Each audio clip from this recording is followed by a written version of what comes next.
രക്ഷിതാവും നമ്മുടെ കർത്താവുമായ യേശു ക്രിസ്തുവിന്റെ അതിപരിശുദ്ധമായ നാമം വാഴ്ത്തപ്പെടുമാറാകട്ടെ.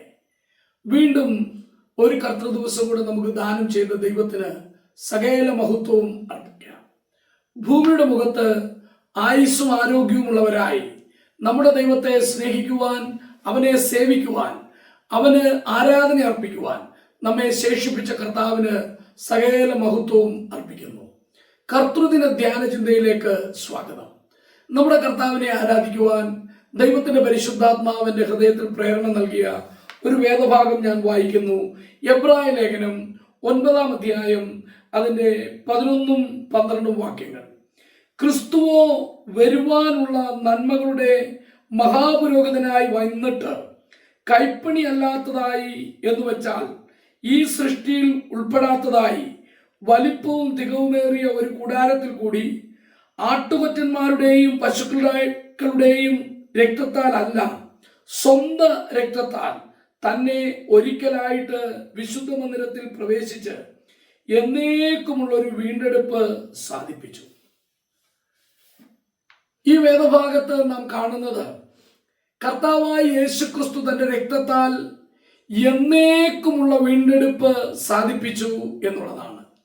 എബ്രായ ലേഖനം 9-ാം അധ്യായത്തിന്റെ 11 മുതൽ 28 വരെയുള്ള വാക്യങ്ങൾ നാം പഠിക്കുമ്പോൾ നമ്മുടെ കർത്താവായ യേശുക്രിസ്തു മഹാപുരോഹിതനാണ്.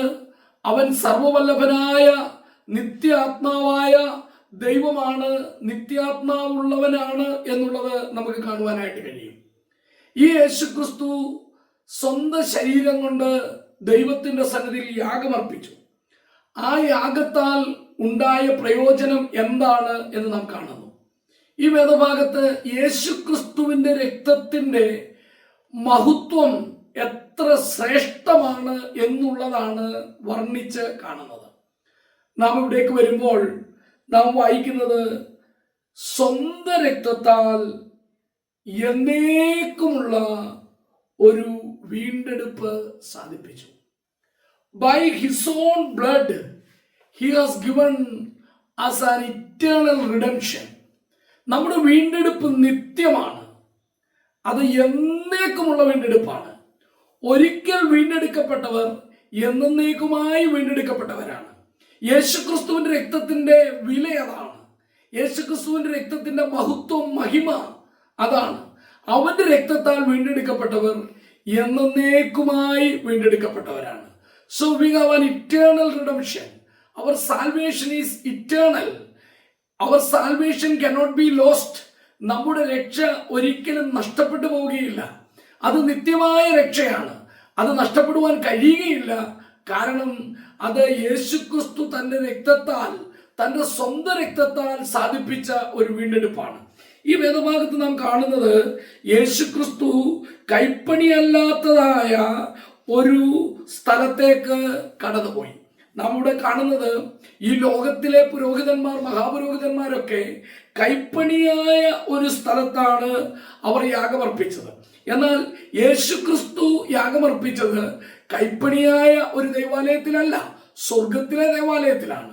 ഇനിയും കൈപ്പണിയായ കൂടാരത്തിൽ അവർ ചെയ്തത് ആട്ടുകൊറ്റന്മാരുടെയും പശുക്കിടാക്കളുടെയും രക്തം കൊണ്ടുള്ള യാഗമായിരുന്നു. എന്നാൽ യേശുക്രിസ്തു അർപ്പിച്ച യാഗം സ്വന്തം രക്തം ചിന്തിയുള്ള ഒരു യാഗമായിരുന്നു. അതുകൊണ്ട് സ്വന്തം രക്തത്താൽ അവൻ നമുക്ക് സാധിപ്പിച്ച വീണ്ടെടുപ്പിനും ഒരു പ്രത്യേകതയുണ്ട്. അത് ഈ ഭൗമികമായ നിലയിലുള്ള ഒരു വീണ്ടെടുപ്പല്ല. It is an eternal redemption. അത് താൽക്കാലികമല്ല, അത് സ്വർഗീയമായ ഒരു വീണ്ടെടുപ്പാണ്. ഇറ്റേണൽ വീണ്ടെടുപ്പ് എന്ന് പറയുമ്പോൾ നിത്യമായ ഒരു വീണ്ടെടുപ്പാണ്. അത് ഇവിടെ താൽക്കാലികമായി തീർന്നു പോകുന്നതല്ല. അപ്പോൾ യേശുക്രിസ്തുവിന്റെ രക്തത്താൽ സാധിപ്പിക്കപ്പെട്ട ഒരു വലിയ കാര്യം എന്ന് പറയുന്നത് നമുക്ക് സ്വന്തം രക്തത്താൽ എന്നേക്കുമുള്ള വീണ്ടെടുപ്പ് സാധിപ്പിച്ചു എന്നുള്ളതാണ്. ഈ രക്തം നമുക്ക് നിത്യമായ വീണ്ടെടുപ്പ് നൽകി. യേശുക്രിസ്തുവിന്റെ രക്തമുഖാന്തരം നമുക്ക് ലഭിച്ച വീണ്ടെടുപ്പിന്റെ പ്രത്യേകത ഇറ്റ് ഈസ് ഇറ്റേണൽ റിഡംഷൻ. അത് നിത്യമായ വീണ്ടെടുപ്പാണ്. അതുകൊണ്ട് ഈ വീണ്ടെടുപ്പ് നഷ്ടപ്പെട്ടു പോകുന്നതാണ് എന്ന് ആർക്കും പഠിപ്പിക്കുവാനായിട്ട് കഴിയുകയില്ല. നാം ആ വീണ്ടെടുപ്പ് ലഭിച്ചവരായതുകൊണ്ട് നമുക്ക് വലിയ സന്തോഷത്തോടെ ദൈവത്തിന് സ്തോത്രം ചെയ്യുവാൻ കഴിയും. അതുകൊണ്ട് ഇന്ന് സന്തോഷം നിറഞ്ഞ ഹൃദയത്തോടെ നമുക്ക് അവനെ ആരാധിക്കാം. നമ്മുടെ വീണ്ടെടുപ്പ് എന്നേക്കുമുള്ള വീണ്ടെടുപ്പാകിയാൽ യേശുക്രിസ്തുവിന്റെ രക്തത്താൽ വീണ്ടെടുക്കപ്പെട്ട എല്ലാവരും എന്നേക്കുമായി വീണ്ടെടുക്കപ്പെട്ടവരാണ്. താൽക്കാലികമായ ഒരു വീണ്ടെടുപ്പല്ല നമുക്ക് ലഭിച്ചിരിക്കുന്നത്. ആട്ടുകൊറ്റന്മാരും പശുക്കിടാക്കളും മുഖാന്തരം നമുക്ക് ലഭിച്ച, ലോകത്തിലുള്ള ആളുകൾക്ക് ലഭിച്ച ആ വീണ്ടെടുപ്പ് താൽക്കാലികമായിരുന്നു. അത് പിന്നെയും പിന്നെയും നടത്തണമായിരുന്നു. നമുക്ക് അതിൻ്റെ ആവശ്യമില്ല. അവൻ സ്വന്തം രക്തത്താൽ എന്നേക്കുമുള്ള വീണ്ടെടുപ്പ് സാധിപ്പിച്ചു. നാം വീണ്ടും 14-ാമത്തെ വാക്യത്തിലേക്ക് വരുമ്പോൾ നമുക്ക് കാണുവാനായിട്ട് കഴിയുന്നത് യേശുക്രിസ്തുവിന്റെ രക്തം നമുക്ക് വേണ്ടി ചെയ്തത് എന്താണ് എന്നാണ്. 14-ാം വാക്യം, നിത്യാത്മാവിനാൽ ദൈവത്തിന് തന്നെത്താൻ നിഷ്കളങ്കരായി അർപ്പിച്ച ക്രിസ്തുവിന്റെ രക്തം ജീവനുള്ള ദൈവത്തെ ആരാധിക്കുവാൻ നിങ്ങളുടെ മനസാക്ഷിയെ നിർജീവ പ്രവൃത്തികളെ പോക്കി എത്രയധികം ശുദ്ധീകരിക്കും. Now much more will the blood of Christ, who through the eternal Spirit offered himself without blemish to God, cleanse your conscience from the dead works to serve the living God. യേശുക്രിസ്തുവിന്റെ രക്തം ജീവനുള്ള ദൈവത്തെ ആരാധിക്കുവാൻ നമ്മുടെ മനസാക്ഷിയെ ശുദ്ധീകരിക്കുന്നത് ആണ്. നാം യേശുക്രിസ്തു യാഗമർപ്പിച്ചത് എങ്ങനെയാണെന്ന് കാണുന്നുണ്ട്. നിത്യാത്മാവിനാൽ അവൻ യാഗമർപ്പിച്ചു. So the spirit by which he offered the sacrifice was the eternal spirit. That was the spirit of the God man. അതെ, ദൈവമനുഷ്യനായവന്റെ ആത്മാവാണ് ആ നിത്യാത്മാവ്. യേശുക്രിസ്തു നിത്യ ദൈവമാണ്. ആ നിത്യ ദൈവം ഒരു മനുഷ്യനായിട്ട് ഈ ഭൂമിയിലേക്ക് വന്നു. ആ നിത്യദൈവം മനുഷ്യനായി ഭൂമിയിൽ അവതരിച്ചപ്പോൾ അവൻ നിത്യ ദൈവവും നിത്യനായി മനുഷ്യത്വമുള്ളവരുമായിട്ട് തീർന്നത് കൊണ്ടാണ് അവനെ ദ ഇറ്റേണൽ ഗോഡ് മാൻ എന്ന് പറയുവാൻ കഴിയുന്നത്. നിത്യനായ ദൈവമനുഷ്യൻ, ദൈവമനുഷ്യനായി യേശുക്രിസ്തു 100% ദൈവവും 100% മനുഷ്യനായി ഈ ഭൂമിയിൽ നമുക്ക് വേണ്ടി ജീവിച്ചു. അവന്റെ മനുഷ്യത്വം ത്യജിച്ചിട്ടല്ല പോയത്. പിന്നെ എന്താണ്? He's in his glorified body. അവൻ തന്റെ തേജസ്സുള്ള ശരീരത്തിലാണ് ഇന്ന് വസിക്കുന്നത്. നാം അവനെ താൻ ഇരിക്കും പോലെ കാണുന്നതാകൊണ്ട് അവനോട് സമന്മാരായിട്ട് തീരുവാൻ പോവുകയാണ്. അപ്പോൾ അവനോട് തുല്യരായിട്ട് നാം തീരുകയാണ്. തേജസ്സുള്ള ശരീരമുള്ളവരായി കർത്താവിനെ നിത്യം ആരാധിക്കുന്നവരായി നാം തീരുന്നു.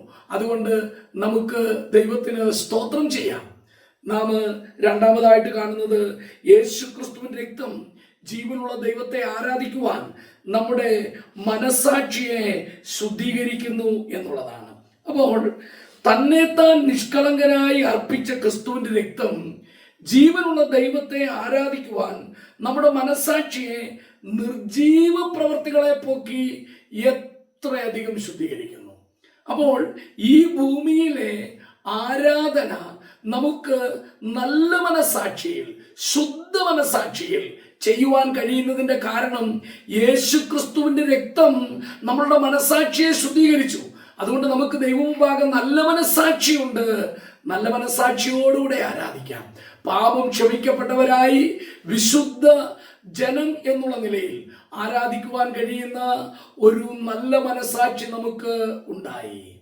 നമ്മുടെ നിർജീവ പ്രവർത്തികളാൽ അല്ല, പിന്നെയോ വിശുദ്ധരായി തീർന്നത് കൊണ്ട്, പ്രവർത്തിയാലല്ല, അവൻ നിത്യാത്മാവിനാൽ നമുക്ക് വേണ്ടി യാഗമർപ്പിച്ചതുകൊണ്ട്, അവന്റെ രക്തമുഖാന്തരം നമ്മുടെ മനസാക്ഷി ശുദ്ധീകരിക്കപ്പെട്ടതുകൊണ്ട് നമുക്കവനെ ആരാധിക്കുവാൻ കഴിയും. അതെ, he offered the sacrifice by the eternal spirit. നിത്യാത്മാവിനാലാണ് അവൻ യാഗമർപ്പിച്ചത്. So this salvation also is eternal. ഈ രക്ഷയും നിത്യമാണ്, അത് നഷ്ടപ്പെടുന്ന രക്ഷ അല്ല. പിന്നെ നിത്യാത്മാവിനാൽ അവൻ ആ യാഗമർപ്പിച്ചതുകൊണ്ട് നമുക്ക് ശുദ്ധമായ മനസാക്ഷി ഉണ്ട്. ദൈവത്തിന്റെ സന്നദ്ധിയിൽ പാപം പരിഹരിക്കപ്പെട്ടവരെന്നുള്ള നിലയിൽ ദൈവത്തോടുള്ള നല്ല ബന്ധത്തോടെ അടുത്തു വന്ന് ദൈവത്തെ ആരാധിക്കുവാൻ നമുക്ക് കഴിയും. നല്ല മനസ്സാക്ഷിയിൽ ദൈവാത്മാവിന്റെ സഹായത്തോടെ ആരാധിക്കുവാൻ കഴിയുന്ന നാം എത്ര ഭാഗ്യമുള്ളവരാണ് എന്ന് നമുക്കിവിടെ നിന്നും കാണുവാൻ കഴിയും.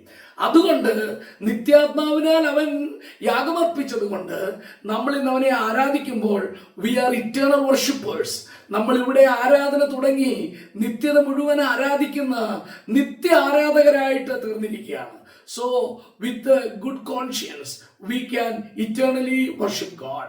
അതേ, ശുദ്ധ മനസ്സാക്ഷിയോടുകൂടെ നമുക്ക് നിത്യം ദൈവത്തെ ആരാധിക്കുവാൻ കഴിയും. മൂന്നാമതായിട്ട് നാം 25ഉം 28ഉം വാക്യങ്ങളിലൂടെ കാണുന്ന അടുത്ത സത്യം 25, 26, 28 വാക്യങ്ങൾ ഞാൻ വായിക്കുന്നു. മഹാപുരോഹിതൻ ആണ്ടുതോറും അന്യരക്തത്തോടുകൂടെ വിശുദ്ധ മന്ദിരത്തിൽ പ്രവേശിക്കുന്നത് പോലെ അവൻ തന്നെത്താൻ കൂടെ കൂടെ അർപ്പിക്കുവാൻ ആവശ്യമില്ല. അങ്ങനെ ആയാൽ ലോകസ്ഥാപനം മുതൽക്ക് അവൻ പലപ്പോഴും കഷ്ടം അനുഭവിക്കേണ്ടിയിരുന്നു. എന്നാൽ അവൻ ലോകാവസാനത്തിൽ സ്വന്തം യാഗം കൊണ്ട് പാപപരിഹാരം വരുത്തുവാൻ ഒരിക്കൽ പ്രത്യക്ഷനായി. 28 വാക്യം, ക്രിസ്തുവും അങ്ങനെ തന്നെ അനേകരുടെ പാപങ്ങളെ ചുമക്കുവാൻ ഒരിക്കൽ അർപ്പിക്കപ്പെട്ടു. തനിക്കായി കാത്തു നിൽക്കുന്നവരുടെ രക്ഷയ്ക്കായി അവൻ പാപം കൂടാതെ രണ്ടാമത് പ്രത്യക്ഷനാകും. ഇവിടെ നാം കാണുന്നത് അവൻ ലോകാവസാനത്തിൽ സ്വന്തം യാഗം കൊണ്ട് പാപപരിഹാരം വരുത്തുവാൻ പ്രത്യക്ഷനായി. അവൻ അർപ്പിക്കപ്പെട്ടു. അനേകരുടെ പാപങ്ങളെ ചുമന്നുകൊണ്ട് അവൻ മരിച്ചു എന്നുള്ളതാണ്.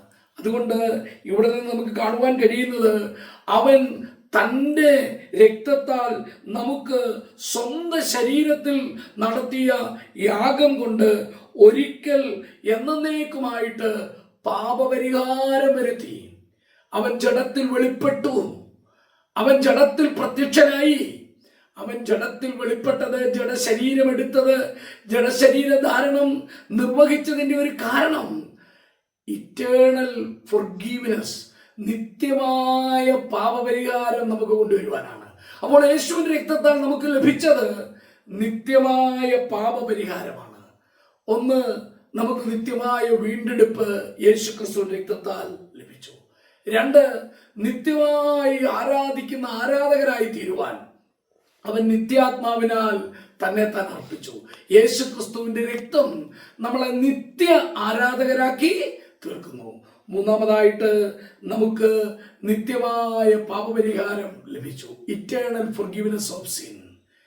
ഇന്ന് നാം നമ്മുടെ കർത്താവിനെ ആരാധിക്കുമ്പോൾ യേശു ക്രിസ്തു തൻ്റെ സ്വന്തം ശരീരത്തിൽ നമുക്ക് വേണ്ടി യാഗമായി തീർന്നതുകൊണ്ട്, തൻ്റെ സ്വന്തം രക്തം നമുക്ക് വേണ്ടി അർപ്പിച്ചതുകൊണ്ട്, നമുക്ക് നിത്യാത്മാവിനാൽ യാഗമായി തീർന്ന യേശു ക്രിസ്തുവിൻ്റെ രക്തം നൽകി തന്ന അനുഗ്രഹം, നിത്യമായ വീണ്ടെടുപ്പ്, നിത്യമായി ആരാധിക്കുവാനുള്ള യോഗ്യതയുള്ളവരായ അവകാശം, നിത്യമായ പാപമോചനം, നമുക്ക് ആത്മാവിൻ്റെ നിറവിൽ ദൈവകൃപയുടെ പരിപാലനത്തിൽ വീണ്ടും ആരാധിക്കുവാൻ ഇടയായതുകൊണ്ട് ദൈവത്തിന് സ്തോത്രം.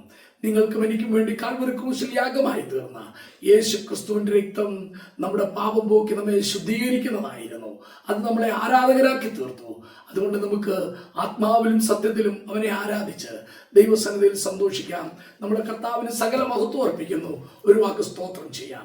പരിശുദ്ധനായ ഞങ്ങളുടെ ദൈവമേ, സർവശക്തനായ ഞങ്ങളുടെ സ്വർഗസ്ഥ പിതാവേ, നന്ദി നിറഞ്ഞ ഹൃദയത്തോടെ ഞങ്ങൾ അങ്ങയെ സ്തുതിക്കുന്നു. സകല സ്തുതിയും സ്തോത്രവും ആരാധനയും പുകഴ്ചയും ഞങ്ങൾ അങ്ങേക്ക് അർപ്പിക്കുന്നു. ഞങ്ങളുടെ പാപത്തിന്റെ പരിഹാരത്തിന് വേണ്ടി കാൽവരി ക്രൂശിൽ മരിച്ച് അടക്കപ്പെട്ട് ഉയർത്തെഴുന്നേറ്റ് ഇന്നും ജീവിക്കുന്ന ഞങ്ങളുടെ രക്ഷകനും കർത്താവുമായ യേശു ക്രിസ്തു നിമിത്തം ഞങ്ങൾ സകല സ്തുതിയും സ്തോത്രവും അങ്ങേക്ക് അർപ്പിക്കുന്നു. ഞങ്ങളുടെ പാപം ചുമന്ന് ഞങ്ങൾക്ക് വേണ്ടി മരിച്ച കർത്താവേ, ഞങ്ങൾ അങ്ങയുടെ പാദപീഠത്തേക്കാൾ സ്തുതി സ്തോത്ര യാഗങ്ങൾ അർപ്പിക്കുന്നു. അങ്ങ് ഞങ്ങളെ സ്നേഹിച്ചതിനായി, ഞങ്ങളെ രക്ഷിച്ചതിനായി നന്ദിയോടെ സ്തോത്രം.